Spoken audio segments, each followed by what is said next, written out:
Hello citizens, in today's video I would like to take a look at the current iteration of combat balance in respect to light fighters against other ships and what factors will contribute to this balance in the future.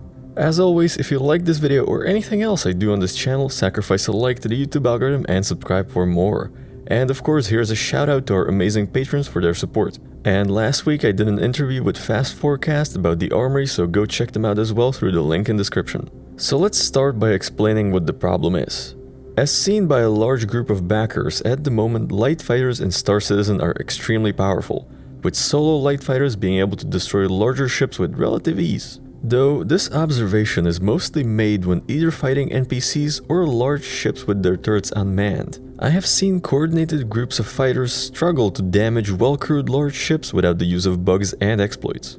However, the balance is indeed shifted in favor of light and medium fighters in general, because of missing tech and balancing, at least for now. So let's explore this situation a little bit further. First of all, with the latest component and weapon balance, we mostly lost the ability to give ourselves an edge by equipping ships with better components. And also, until capacitors are properly balanced between ship classes, we will be seeing some inconsistencies in ship performance. Next, we are missing critical technologies that would create the performance and durability gap between ship types. The two items are armor and physicalized components. Now, we have already seen an initial implementation of armor, but it only applied global modifiers to ships in terms of stealth and durability, and if I recall correctly, it was since removed.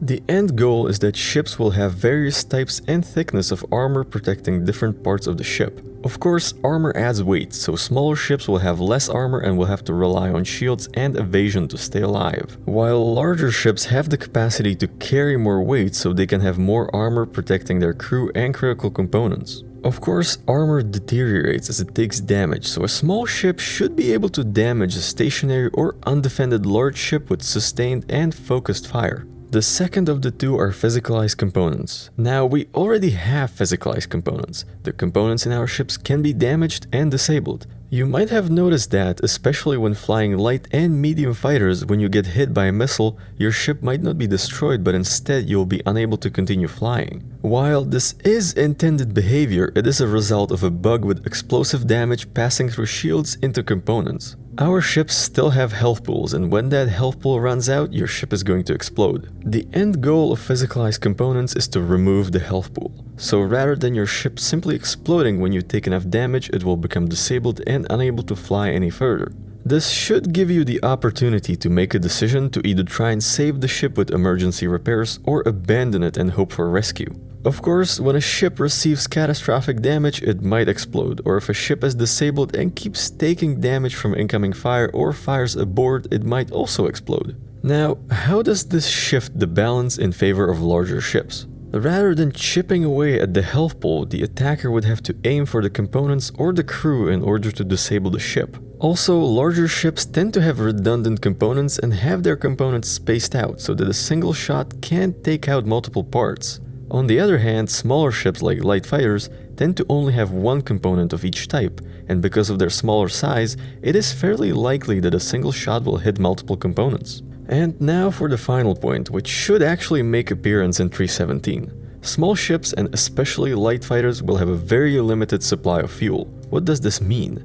First, light fighters will be bound to operating near landing zones or will need the added logistics of having a refueling ship nearby. Second, fighter pilots will have to carefully plan and consider whether they have enough fuel to engage in a long fight of trying to disable a much larger ship.